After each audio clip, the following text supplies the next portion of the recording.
যখন একটা ফোন কিনতে যাই তখন কিন্তু সবার আগে উঠে আসে প্রসেসরের কথা, যে আমরা কোন প্রসেসরের ফোনটা কিনব। তো আজকের ভিডিওতে আমি বিস্তারিত তুলে ধরবো আপনাদের মাঝে যে আসলে কোন প্রসেসরটা ভালো হবে এবং এই বাজেটের মধ্যে কোন প্রসেসর ভালো হবে, এই বাজেটের মধ্যে কোন প্রসেসর ভালো হবে এবং কোন প্রসেসর হলো ফোনগুলাই বর্তমান মার্কেটে নেওয়া যাবে না, এই যেই প্রসেসরগুলো নিলে আমরা ঠকবো। এই সব কিছুই আজকে আপনাদের সাথে আমি শেয়ার করব। এবং তার মধ্যে আমাদের দেশে কিন্তু বেশ কিছু প্রসেসর আছে, তার মধ্যে জনপ্রিয় যে প্রসেসর দুটি মানে সচরাচর সব ফোনে ব্যবহার করা হয়, এই দুটির মধ্যে হলো একটি হলো মিডিয়াটেক, একটি হলো স্ন্যাপড্রাগনের প্রসেসর। এই দুটি প্রসেসর আমরা সচরাচর কম বেশি সব ফোনে দেখে থাকি। তো এই প্রসেসরগুলো মধ্যে কোন প্রসেসরটা বেস্ট পপুলার হবে এটি আমি তুলে ধরবো আজকে আপনাদের মাঝে, এবং কোন প্রসেসরগুলো নেওয়া যাবে না। এই মিডিয়াটেক বলেন আর স্ন্যাপড্রাগন বলে, দুইটার মধ্যেও কিন্তু প্রসেসরের ভালো মন্দ আছে। যে মিডিয়াটেকের মধ্যে যে সব প্রসেসর ভালো হবে তা না, আবার স্ন্যাপড্রাগনের মধ্যে যে সব প্রসেসর ভালো হবে তাও না। তো এটা আমি তুলে দেবো। তো প্রথমে আমি যে প্রসেসর কথা বলবো, আমি তিনটি প্রসেসর কথা বলবো যেই প্রসেসর হলো ফোনগুলো আপনার বর্তমান কিনবেন না, কারণ এই প্রসেসর হলো ফোনগুলো কিনলে আপনারা ঠকবেন। তা চলুন দেখে নেওয়া যাক যে কোন তিনটা প্রসেসর নিলে আমরা ঠকবো।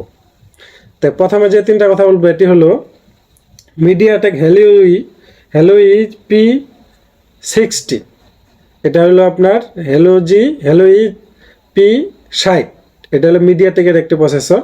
তারপরে যেটা হলো সেটা হলো মিডিয়াটেক এটা হলো আপনার P70 অর্থাৎ P70, এটা হলো 2 নাম্বার। আর 3 নাম্বার হলো স্ন্যাপড্রাগন 660। তো এই তিনটা প্রসেসর আমরা বর্তমান কিনবো না, কেননা এই তিনটা প্রসেসর কিনলে আমরা 100% ঠকবো এবং এই প্রসেসরগুলো প্রচুর পরিমাণে ল্যাগ মারবে, বিশেষ করে হ্যাং মারবে ফোন, আপনার ক্যামেরা কোয়ালিটি মানে এক কথা যে প্রসেসর যদি ভালো নয় আপনার ফোনটাই ভালো না। তাই অবশ্যই আপনার এই তিনটা প্রসেসর কিনবেন না। এই তিনটা প্রসেসর নিলে আপনার 100% ঠকে যাবেন। তা এখন কথা বলা যাক যে আমরা আসলে কোন প্রসেসরগুলো কিনবো।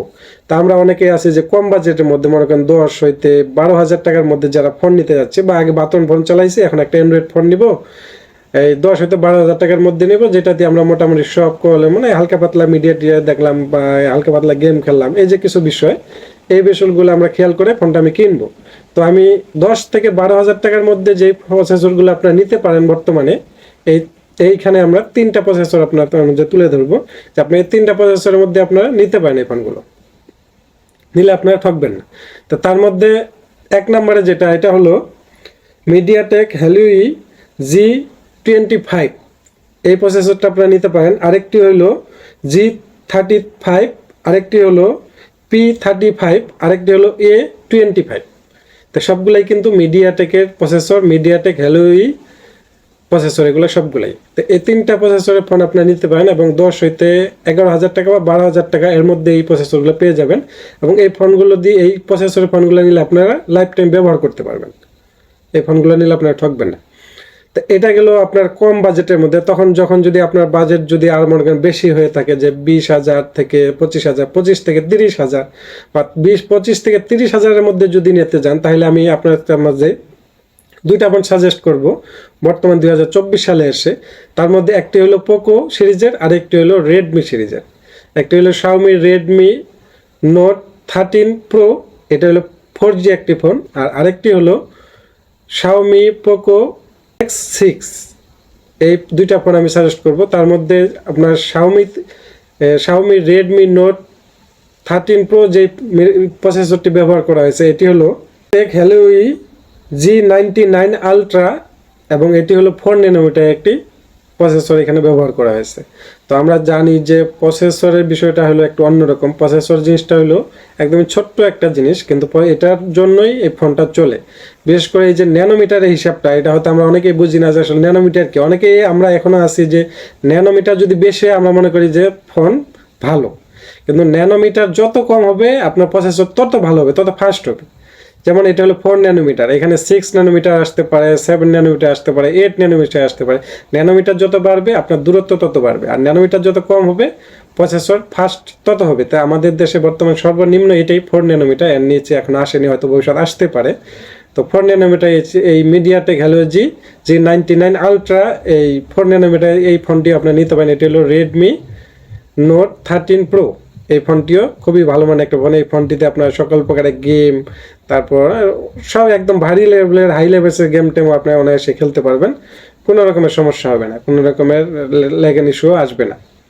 আর 2 নম্বরে যে ফোনটা রাখবো সেটা হলো Xiaomi Poco X6। এই ফোনটিতে ব্যবহার করে স্ন্যাপড্রাগনের চিপসেট, এখানে ব্যবহার করেছে স্ন্যাপড্রাগন 7 Gen 2, এটাও 4 ন্যানোমিটারের চিপসেট। 7S Gen 2 এটা হলো স্ন্যাপড্রাগনের একটি চিপসেট, এখানে প্রসেসর এখানে ব্যবহার করা হয়েছে।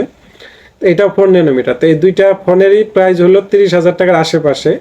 তো এখানে দেখেন একটা বিষয় যে অনেকেই আছে যে মনে করে যে মিডিয়াটেকের যেই প্রসেসরগুলো এগুলো কম দামি ফোনের মধ্যে ব্যবহার করে, আবার স্ন্যাপড্রাগনের যেগুলো এগুলো একটু বেশি ফোনের দামে ব্যবহার করে। আসলে মিডিয়াটেক আর স্ন্যাপড্রাগন বড় কথা নয়, বড় কথা হলো এটা মডেল দেখতে হবে, স্পিড দেখতে হবে, ন্যানোমিটার দেখতে হবে, সব কিছু কিন্তু চিন্তা ভাবনা করতে হবে।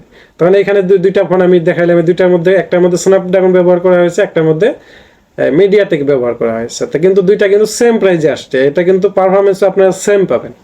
মানে হয়তো 19-20 হইতে পারে, তার মধ্যে আমার পার্সোনালি আমি যেটা বলি যে আমার কাছে পার্সোনালি যে জিনিসটা মনে হয় যে আমার মনে হয় যে মিডিয়াটেকের চাইতে স্ন্যাপড্রাগনের চিপসেটটা একটু মানে পাওয়ারফুল, আমার কাছে একটু পাওয়ারফুল মনে হয়। তো আমি সাজেস্ট করব যে আপনারা যদি পারেন অবশ্যই স্ন্যাপড্রাগনের চিপসেট নিয়েই ব্যবহার করবেন ফোনটি, কারণ স্ন্যাপড্রাগনের চিপসেট আমার কাছে বেশি ভালো মনে হয়েছে। এবং মিডিয়াটেক যে খারাপ তাও বলবো না, তবে আমি মনে করি যে মিডিয়াটেক স্ন্যাপড্রাগনের চাইতে একটু পিছিয়ে আছে, খুব একটু না, মানে 19-20 আপনারা বলতে পারেন, 18-20 না 19-20। তো এই জন্যই আপনারা যদি ফোন নেন অবশ্যই স্ন্যাপড্রাগনের চিপসেট দেখে নেবেন, আর যদি মিডিয়াটেকের নেন ওইভাবে ওইরকমভাবে দেখে নেবেন। তবে আমি যেই 3টি চিপসেটের কথা বলছি আপনারা অবশ্যই এই চিপসেটগুলো এই প্রসেসরের ফোনগুলো নেবেন না, প্রথমে যে 3টা কথা বলছি। তা আশা করি আপনি অবশ্যই বুঝতে পারছেন যে কী বিষয়ে কথা বললাম বা কী বুঝাইতে চেয়েছি, অবশ্যই আপনারা বুঝতে পারছেন। তো যাই হোক, এটা ছিল এই প্রসেসর বিষয়ে আজকের ভিডিও। তো আরেকটা জিনিস এখানে আছে যে এই যে কোরের বিষয়টা, প্রসেসরের অক্টা কোর যে কোর বিষয়টা, কোর যে ব্যবহার করে এইটার বিষয় নিয়ে আমি অন্যদিন আরেকটা ভিডিও নিয়ে আসবো আপনার আমার যে কোরের কাজ কি, ন্যানোমিটারের কাজ কি, এই বিষয়গুলো নিয়ে আমি আরেকটা ভিডিও আনবো। তো আজকের ভিডিওটা কেমন লাগলো অবশ্যই কমেন্টে জানাবেন, এবং নিত্য নতুন এরকম আরো মোবাইল ফোনের, স্মার্টফোনের মানে প্রসেসর বিষয় যে কোনো বিষয় যদি জানা থাকে অবশ্যই কমেন্টে জানাবেন, আমি চেষ্টা করবো আপনাদেরকে উত্তর দেওয়ার জন্য।